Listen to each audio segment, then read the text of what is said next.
Bonjour, nous voyons cette semaine Jésus qui secourt et aide ceux qui l'entourent. Nous allons voir aujourd'hui qu'il partage même nos angoisses. Dans Matthieu au chapitre 26 à partir du verset 38.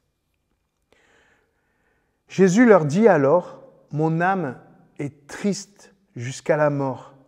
Restez ici, veillez avec moi. » Puis, ayant fait quelques pas en avant, il se jeta face contre terre, priant et disant, « Mon Père, s'il est possible que cette coupe s'éloigne de moi.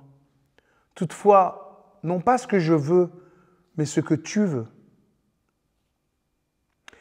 Jésus comprend même l'angoissé. Il a partagé nos angoisses. Pourquoi Jésus est-il angoissé? Un peu pour la même raison que nous. Il n'est plus tout à fait sûr de ce qu'il doit faire. Mourir pour les humains, est-ce que c'est vraiment une bonne idée?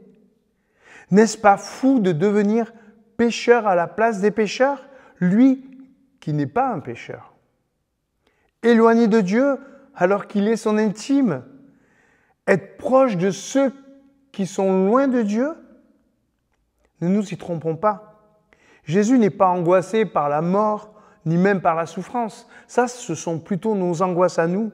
Son angoisse à lui, c'est d'être éloigné du Père, rejeté par lui, abandonné de Dieu. Pourquoi m'as-tu abandonné, dira-t-il sur la croix. Il y a peu de gens qui angoissent de s'éloigner de Dieu, mais toutes nos angoisses se fondent sur cette réalité-là. L'éloignement de Dieu provoque la souffrance, l'isolement, la mort. Ce sont bien les conséquences du péché. Et nous sommes focalisés sur ces conséquences-là. Jésus, lui, il est angoissé par la cause. L'humanité éloignée du Père, qui va devenir sa propre réalité puisqu'il va être éloigné de la présence du Père.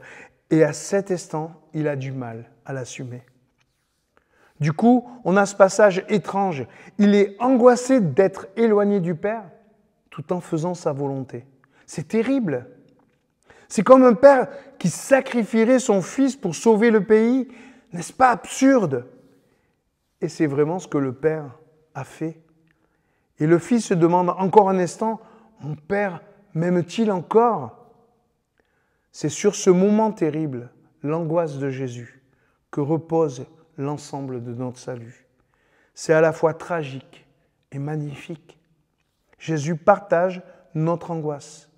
Alors nous voulons le louer pendant toute notre éternité.